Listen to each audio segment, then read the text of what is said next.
In the world of gods, power is never permanent. Immortality does not mean invincibility, and every throne, no matter how divine, casts a long shadow.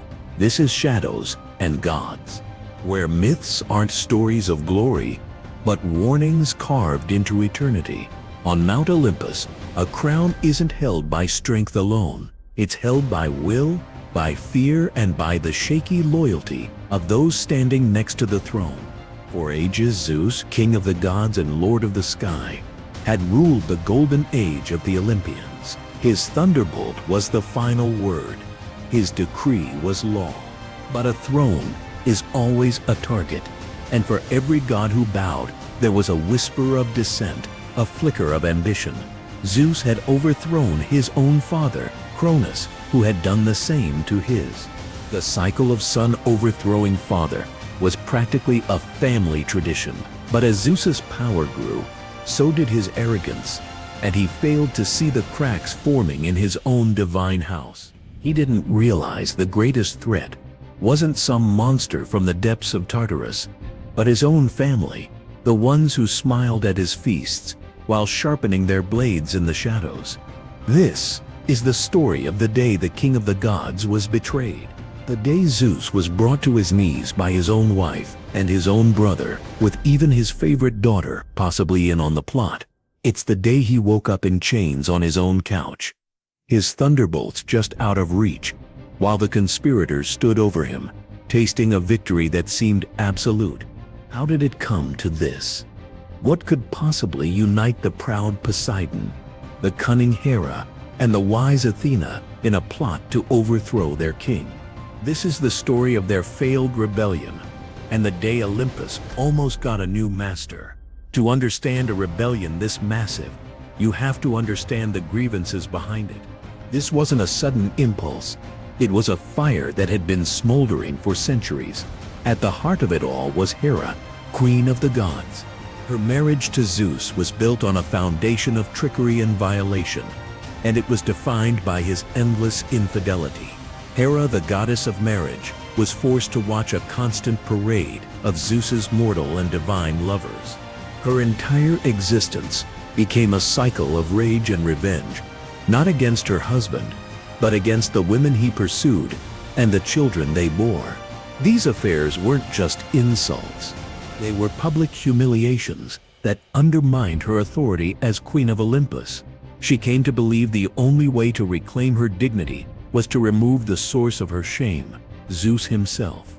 Her most important ally was Zeus's brother, Poseidon.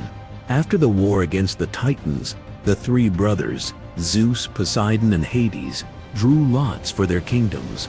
Zeus got the sky, Hades the underworld, and Poseidon the sea. While the sea was a vast and mighty kingdom, in the hierarchy of Olympus, Poseidon was always number two. His pride, as deep as the oceans he ruled, chafed under his younger brother's authority. Homer's Iliad hints at a deep rivalry, with Poseidon viewing himself as an equal, not a subordinate. When Hera came to him with a plot, his long-simmering resentment finally boiled over. He saw his chance to depose a king he disdained, and maybe even take the crown for himself. The third, and most surprising, potential conspirator was Athena. Homer's Iliad, the oldest source for this story, names Hera and Poseidon as the key plotters. While some later versions and interpretations include Athena, her involvement is a major point of debate. If she was involved, her motives were likely rooted in pure pragmatism. As the goddess of wisdom, she would have observed her father's recklessness and the chaos his affairs created.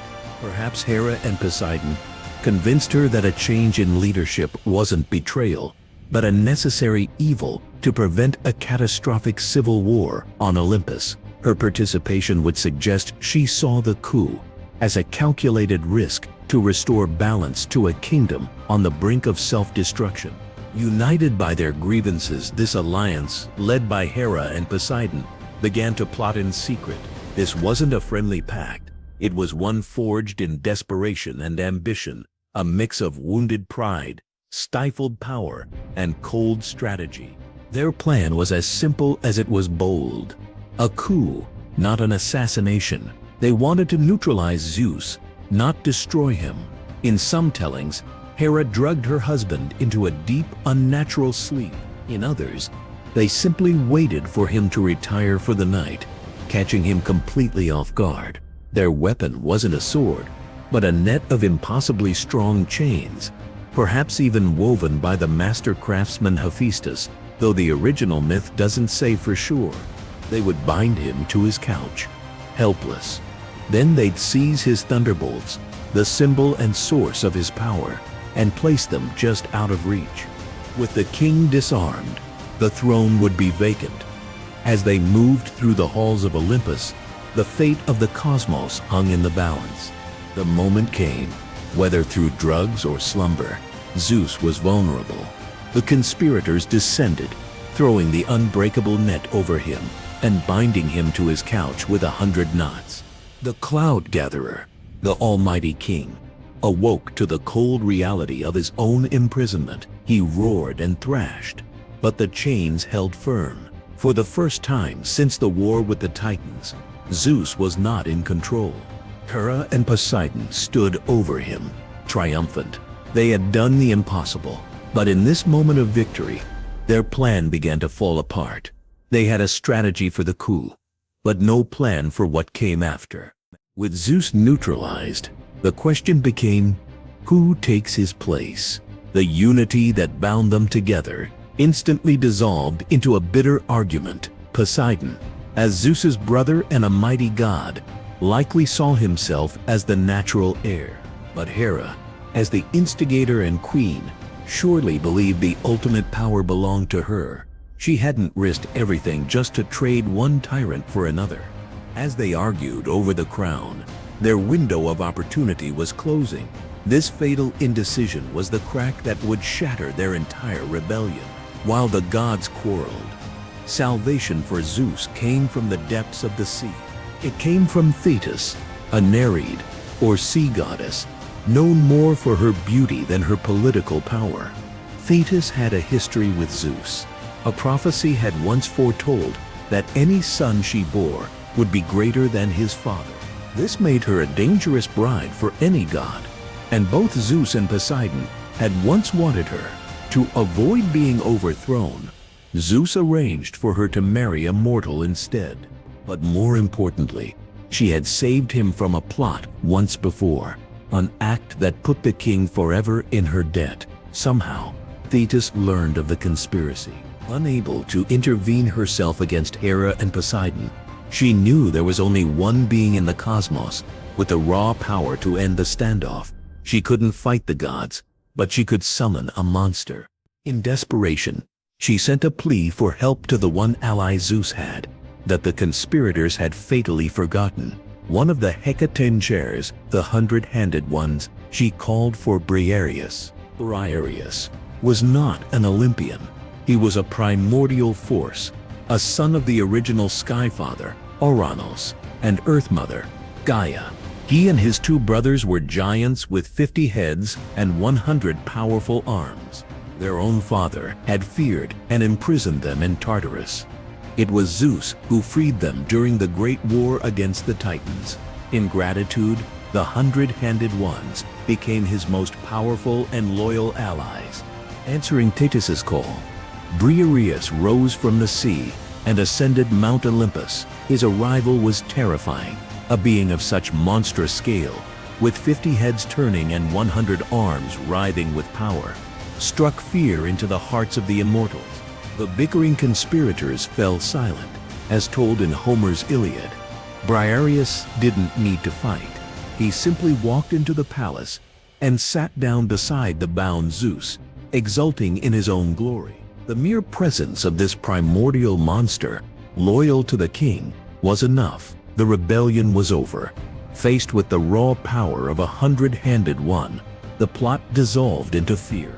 Then, with his 100 hands, Briareus calmly untied the 100 knots and set his king free. The moment Zeus was free, the mood on Olympus shifted to pure terror. He snatched his thunderbolts, and the gods who had just been plotting his downfall now begged for their lives. He wouldn't destroy them. He still needed them to rule, but their punishment would be a lesson they'd never forget. His fury fell hardest on the ringleader, his wife Hera. In later traditions, it's said that Zeus hung her from the sky with golden bracelets, attaching heavy anvils to her ankles to weigh her down in agonizing pain. He released her only after she and the other gods took a solemn vow never to rebel again. Poseidon's punishment was servitude. He, along with Apollo, who is sometimes named as a minor conspirator, was stripped of his divine authority for a year and forced to serve Laomedon, the mortal king of Troy. They were made to build the city's legendary, impenetrable walls for a mortal's wages. A deep humiliation for the proud lord of the seas. And Athena? Here, the myths fall silent. As Zeus's favorite child, she seems to have escaped his wrath. Her likely absence from the original conspiracy in the Iliad probably explains her pardon. Zeus may have given her a stern warning, but the message was clear to all. The great Olympian rebellion was over. A plot so brilliantly conceived was doomed by a single flaw: the conspirators' own ambition. They could agree on overthrowing a king, but they couldn't agree on who should replace him. The aftermath sent a clear message. Zeus's throne was unshakable. His rule was absolute, not just because of his lightning, but because of the ancient and powerful alliances he kept. The rebellion only proved that while many gods had power, only Zeus had the cunning and primordial backing to truly rule. The cycle of son overthrowing father was broken. This story, mentioned briefly in Homer's Iliad, became a dark and dramatic tale of betrayal at the highest level. It explores the very human emotions of the gods, their envy, pride, and rage, and reveals the fragile nature of their divine society. The day Olympus was almost stolen became the day Zeus's rule was cemented forever. But what do you think? If the coup had worked, who should have ruled Olympus? The vengeful Queen Hera, the proud Sea King Poseidon, or the wise strategist Athena? Drop your choice in the comments below.